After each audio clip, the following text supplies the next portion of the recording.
नमस्कार good morning. आज January 3 तारिख शनिवार। आज दिन भर अनेक बड़ गुरुत्वपूर्ण खबर गुड़िक आसीचे।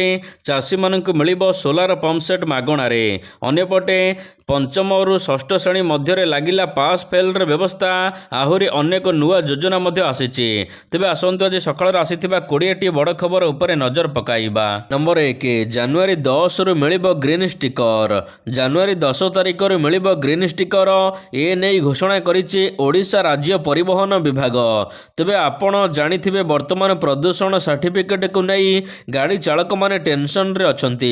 आउ यार भितरे परिवहन विभाग बड़ घोषणा करिछि।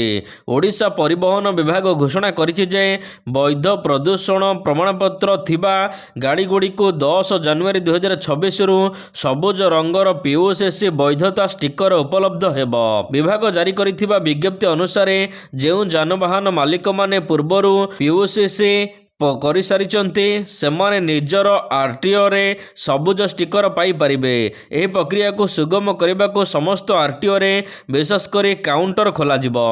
नंबर 2, पुणी फेरिला पास फेल व्यवस्था। एणिके पंचम एवं अष्टम श्रेणी रे वार्षिक परीक्षा हेब।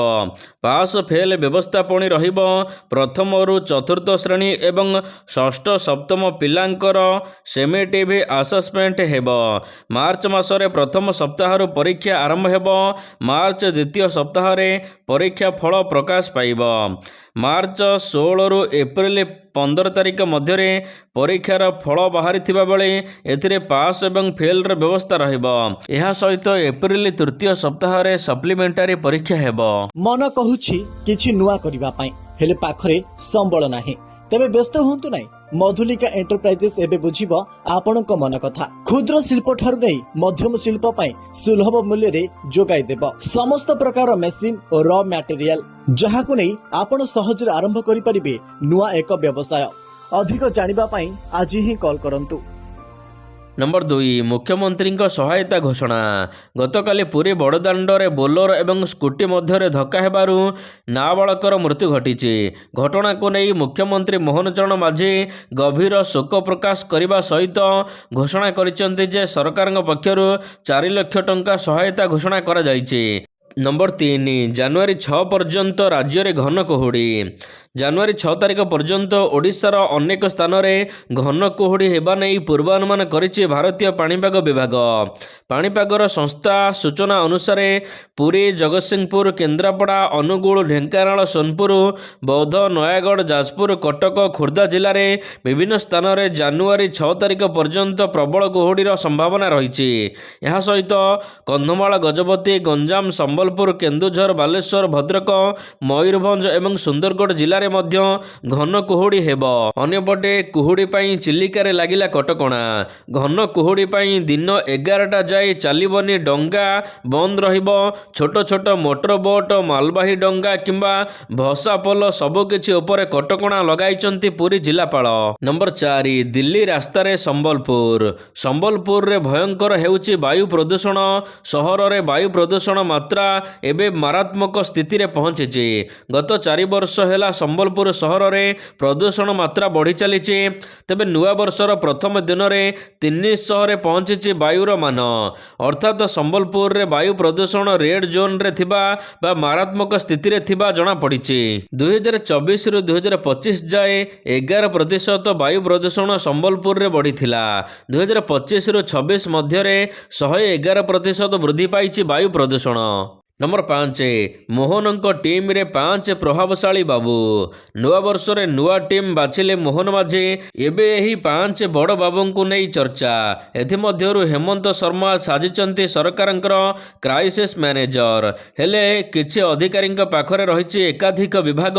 नुआ वर्ष रे पावर कॉरिडोर रे बड़ धरणर अदल बदल करिचंती मोहन सरकार। अनु गर्ग को मुख्य शासन सचिव दायित्व मिलिबा परे 5 बड़ बाबू हेउचंती देवर ମନୋରଞ୍ଜନ ସିଂ, ହେମନ୍ତ ଶର୍ମା, ଶୋଭା ଶର୍ମା, ଭାସ୍କର ଜ୍ୟୋତି ଶର୍ମା ଓ ରାଜେଶ ପ୍ରଭାକର ପାଟିଲ। ନମ୍ବର 6 ଧାନ ବିକିଲେ ଟଙ୍କା ନାହିଁ, କେବେ ମିଳିବ ମଣ୍ଡି ସମସ୍ୟାରୁ ମୁକ୍ତି, କେବେ ସରିବ ଚାଷୀଙ୍କର ସମସ୍ୟା? ମାସେ ହେବ ଧାନ କିଣା ହେଉଥିଲେ ମଧ୍ୟ ଚାଷୀଙ୍କ ଆକାଉଣ୍ଟକୁ ଏପର୍ଯ୍ୟନ୍ତ ଟଙ୍କା ଆସିନି। ସମ୍ବଲପୁରରେ 500ରୁ ଅଧିକ ଚାଷୀଙ୍କର ଟଙ୍କା ମିଳିନଥିବା ଅଭିଯୋଗ ହୋଇଛି। ସେପଟେ ରେଢ଼ାଖୋଲ ଏବଂ କୁଚିଣ୍ଡାରେ ବିକ୍ରି ହୋଇପାରୁନି, ପଡ଼ି ରହିଛି କୁଇଣ୍ଟାଲ କୁଇଣ୍ଟାଲ ଧାନ। ଆଧାର ଏବଂ ଆକାଉଣ୍ଟ ଲିଙ୍କ ହୋଇଛି, KYC ବି ସରିଛି, ତଥାପି ଆସୁନି ଟଙ୍କା। ଯୋଗାଣ ଅଧିକାରୀଙ୍କ କାର୍ଯ୍ୟାଳୟକୁ ଦୌଡ଼ି ଦୌଡ଼ି ନୟାନ୍ତ ହେଲେଣି ଚାଷୀ। ନମ୍ବର 7 ଜୀବନ ନେଉଛି ମାଞ୍ଜା ସୂତା, ମକର ସଂକ୍ରାନ୍ତି ପୂର୍ବରୁ କଟକ ଆକାଶରେ ଛାଇଗଲାଣି ଗୁଡ଼ି। ସହରରେ ଜମିଲାଣି ଗୁଡ଼ିର ବେପାର, ହେଲେ ଗୁଡ଼ିରେ ବ୍ୟବହୃତ ମାଞ୍ଜା ସୂତା ପ୍ରଶାସନର ନିଦ ହଜାଇ ଦେଇଛି। କେବେ ଏହି ଘାତକ ମାଞ୍ଜା ଉପରେ ସମ୍ପୂର୍ଣ୍ଣ ପ୍ରତିବନ୍ଧକ ଲାଗିବ, ଏହା ହେଉଛି ଚିନ୍ତାର କାରଣ। ତେବେ କଟକରେ ଜମିଲାଣି ଗୁଡ଼ି ବେପାର। ସହରର ଗଳିକନ୍ଦି ଛାତ ଉପରେ ଖୋଲା ମେଲାରେ ଚାଲିଛି ମାଞ୍ଜା ଗୁଡ଼ିର ଉଡ଼ାଣ। ହେଲେ କଟକଣା ସତ୍ତ୍ୱେ ବହୁବାର ଛନ୍ଦି ହୋଇକିନି ଲୋକମାନଙ୍କର ଜୀବନ ଯାଉଛି ମାଞ୍ଜା ସୂତାରେ। 11 ବର୍ଷ ମଧ୍ୟରେ କଟକରେ ମାଞ୍ଜା ସୂତାରେ 4 ଜଣଙ୍କର ମୃତ୍ୟୁ ଘଟିଛି, 35ରୁ ଅଧିକ ଆହତ ହୋଇଛନ୍ତି। ନମ୍ବର 8 ରାଜ୍ୟରେ ପ୍ରତି ଘରେ ଏବେ ଜ୍ୱର କାଶ, ହସ୍ପିଟାଲରେ ବଢ଼ୁଛି ରୋଗୀଙ୍କ ସଂଖ୍ୟା। ରାଜ୍ୟରେ ଅସହ୍ୟ ଜାଡ଼ରେ କଲବଲ ହେଉଛନ୍ତି ଓଡ଼ିଶାବାସୀ। ଏହାରି ମଧ୍ୟରେ ଜ୍ୱର ଥଣ୍ଡା ଲାଗି ରହିଛି। ଥଣ୍ଡା ହେଲେ ଛାଡ଼ୁନାହିଁ, ଦୀର୍ଘ ଦିନ ପର୍ଯ୍ୟନ୍ତ ରହୁଛି। ବିଶେଷ କରି ଯୁବପିଢ଼ି ଏଥିରେ ଆକ୍ରାନ୍ତ ହେଉଛନ୍ତି। ସତର୍କ ରହିବାକୁ ପରାମର୍ଶ ଦେଇଛନ୍ତି ବିଶେଷଜ୍ଞ ଡାକ୍ତର। ଭୁବନେଶ୍ୱର କ୍ୟାପିଟାଲ ହସ୍ପିଟାଲ କର୍ତ୍ତୃପକ୍ଷଙ୍କ ସୂଚନା ଅନୁସାରେ ଯେତିକି ରୋଗୀ ହସ୍ପିଟାଲକୁ ଆସୁଛନ୍ତି, ସେମାନଙ୍କ ମଧ୍ୟରୁ 30% ଥଣ୍ଡା ଜ୍ୱର କାଶରେ ଆକ୍ରାନ୍ତ ହୋଇ ଆସୁଛନ୍ତି। ନମ୍ବର 9 ପ୍ଲାଷ୍ଟିକ ବିକ୍ରି ହେଉଛି, ପ୍ରଶାସନ କ'ଣ କରୁଛି? ବାୟୁ ଜଳ ପ୍ରଦୂଷଣ ପରେ ଅନୁଗୁଳକୁ ଘାରିଲାଣି ପ୍ଲାଷ୍ଟିକ ପ୍ରଦୂଷଣ। ଦୋକାନ ବଜାରରେ ଖୁଲମ ଖୋଲା ଚାଲିଛି ନିଷିଦ୍ଧ ପଲିଥିନ ଏବଂ ପ୍ଲାଷ୍ଟିକ ବିକ୍ରି। ଏଥିରେ ରୋକ ଲଗାଇବାକୁ ଅଣ୍ଟା ଭିଡ଼ିଛି ଜିଲ୍ଲା ପ୍ରଶାସନ। ଆରମ୍ଭ ହୋଇଛି ଅନୁଗୁଳ ସହରକୁ ପ୍ଲାଷ୍ଟିକ ମୁକ୍ତ କରିବାକୁ ଜୋରସୋରରେ ଚଢ଼ାଉ। ଅନୁଗୁଳ ସହରରେ ବେଆଇନ ଭାବରେ ଖୁଲମ ଖୋଲା ଚାଲିଛି ସିଙ୍ଗଲ ୟୁଜ୍ ପ୍ଲାଷ୍ଟିକ ବେପାର। ପ୍ଲାଷ୍ଟିକ ସାମଗ୍ରୀ ବିକ୍ରି ବଢ଼ୁଥିବା ବେଳେ ବ୍ୟବସାୟ ପ୍ରତିଷ୍ଠାନ ଗୁଡ଼ିକ ଏଥିରେ ପ୍ଲାଷ୍ଟିକ ଗ୍ଲାସ୍, କପ୍, ଥର୍ମାକୋଲ ଆଦି ପ୍ଲାଷ୍ଟିକ ବ୍ୟବହାର କରୁଛନ୍ତି, ବ୍ୟାଗ୍ ବ୍ୟବହାର କରୁଛନ୍ତି, ଯାହା ଅଧିକ ପରିବେଶକୁ ନଷ୍ଟ କରୁଛି। ଏବେ ପରିବେଶକୁ ବଞ୍ଚାଇବାକୁ ପୋଲିସ ପକ୍ଷରୁ ଆରମ୍ଭ କରାଯାଇଛି ଅନୁଗୁଳରେ ଚଢ଼ାଉ। ନମ୍ବର 10 ଲୋକସେବା ଭବନରେ ରିଲ୍ସ କରିବା ମନା। ରାଜ୍ୟ ମୁଖ୍ୟ ପ୍ରଶାସନର କେନ୍ଦ୍ର ଲୋକସେବା ଭବନ ପରିସରରେ ଏଣିକି ଆଉ ରିଲ୍ସ କିମ୍ବା ମନୋରଞ୍ଜନଧାରୀ ଭିଡ଼ିଓ ପ୍ରସ୍ତୁତ କରାଯାଇପାରିବ ନାହିଁ। ସଚିବାଳୟ ଭିତରେ କିଛି କର୍ମଚାରୀ ଏବଂ ବାହାର ଲୋକଙ୍କ ଦ୍ୱାରା କରାଯାଉଥିବା ମାଳମାଳ ରିଲ୍ସକୁ ନେଇ ଆଇନମନ୍ତ୍ରୀ ପୃଥ୍ୱୀରାଜ ହରିଚନ୍ଦନ ଏହା ଉପରେ ଉଦ୍ବେଗ ପ୍ରକାଶ କରିଛନ୍ତି। ଏ ପ୍ରସଙ୍ଗରେ ମନ୍ତ୍ରୀ ଏବେ ସ୍ପଷ୍ଟ ଚେତାବନୀ ଦେଇଛନ୍ତି ଯେ ଲୋକସେବା ଭବନର କାମ କରାଇବା ପାଇଁ ଉଦ୍ଦିଷ୍ଟ, ରିଲ୍ସ କିମ୍ବା ମନୋରଞ୍ଜନ ପାଇଁ ନୁହେଁ। ତେଣୁ କୌଣସି ଜାଗାରେ ଏଠି ରିଲ୍ସ କରାଯାଇପାରିବ ନାହିଁ।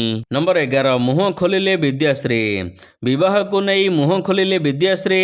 ମାନବପ୍ରେମୀ ଆଦିତ୍ୟ ଦାସଙ୍କ ସ୍ତ୍ରୀ ବିଦ୍ୟାଶ୍ରୀ, ଯାହାଙ୍କ ଉପରେ ଦିନେ ଲାଗିଥିଲା ବିଦ୍ୟାଶ୍ରୀଙ୍କର ମୃତ୍ୟୁର ଆରୋପ, ଏବେ ଖୁବ୍ ଚର୍ଚ୍ଚାରେ ଅଛନ୍ତି।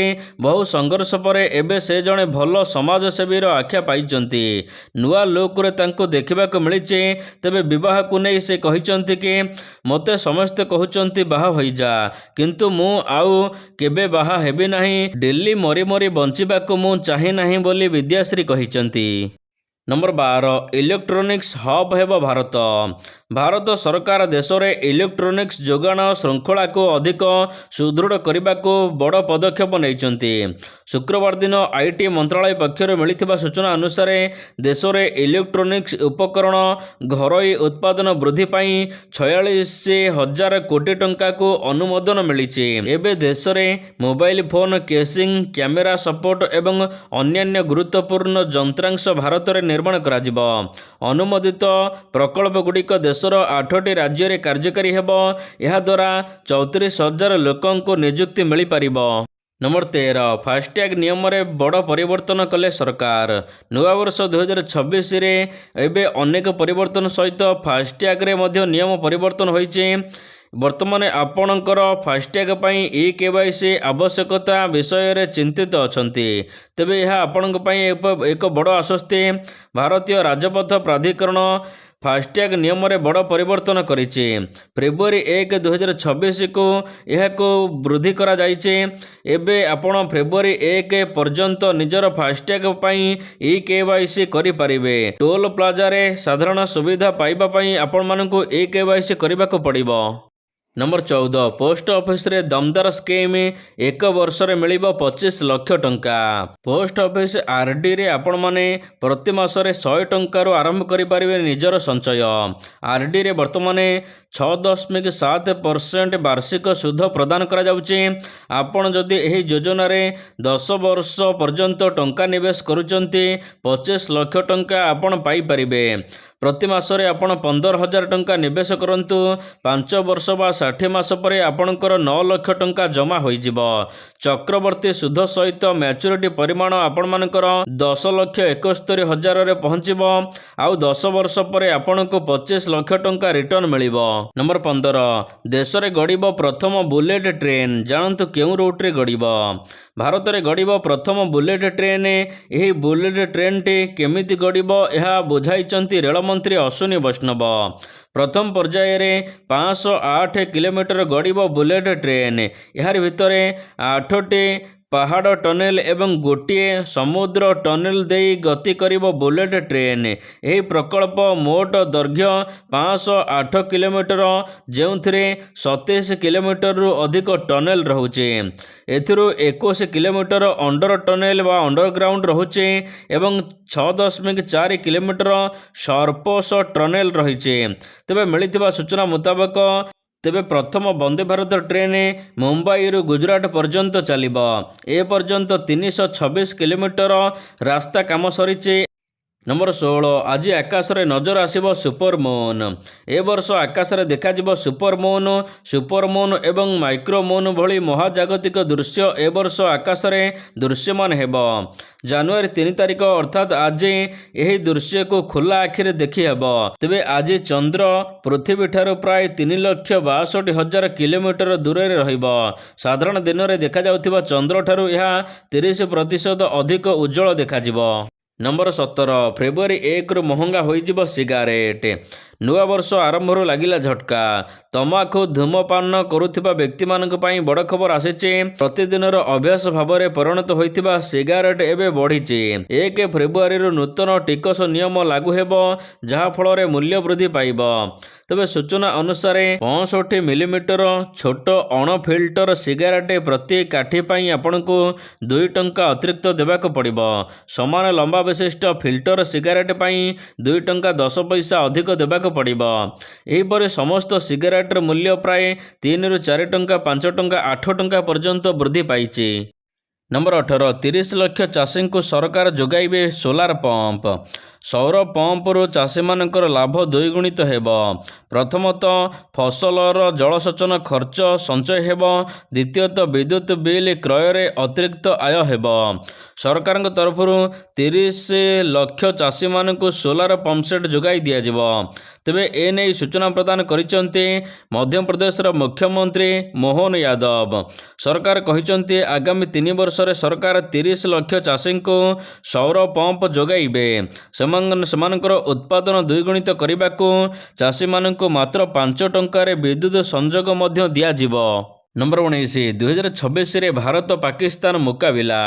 2025 ମସିହାରେ ଭାରତ ଏବଂ ପାକିସ୍ତାନ ଅନେକ ଥର କ୍ରିକେଟ ମ୍ୟାଚ୍ରେ ପରସ୍ପର ମୁହାଁମୁହିଁ ହୋଇଛନ୍ତି। ଏହାରି ମଧ୍ୟରେ 2026ରେ ଆଉ ଏକ ଭାରତ ପାକିସ୍ତାନ ମ୍ୟାଚ୍ ହେବ, ଯେଉଁଥିରେ ଉଲ୍ଲେଖ ରହିଛି କି T20 ବିଶ୍ୱକପରେ ଭାରତ ପାକିସ୍ତାନ ସହିତ ମୁକାବିଲା ହେବ। ଜାନୁଆରୀ 15ରୁ ଫେବୃଆରୀ 6 ମଧ୍ୟରେ ଖେଳାଯିବ ଅଣ୍ଡର-19 ପୁରୁଷ କ୍ରିକେଟ ବିଶ୍ୱକପ, ଯେଉଁଥିରେ ଭାରତ ଏବଂ ପାକିସ୍ତାନ ମଧ୍ୟ ମୁହାଁମୁହିଁ ହେବେ। ଫେବୃଆରୀ 15ରେ ଭାରତ ପାକିସ୍ତାନ ମୁକାବିଲା ଖେଳାଯିବ।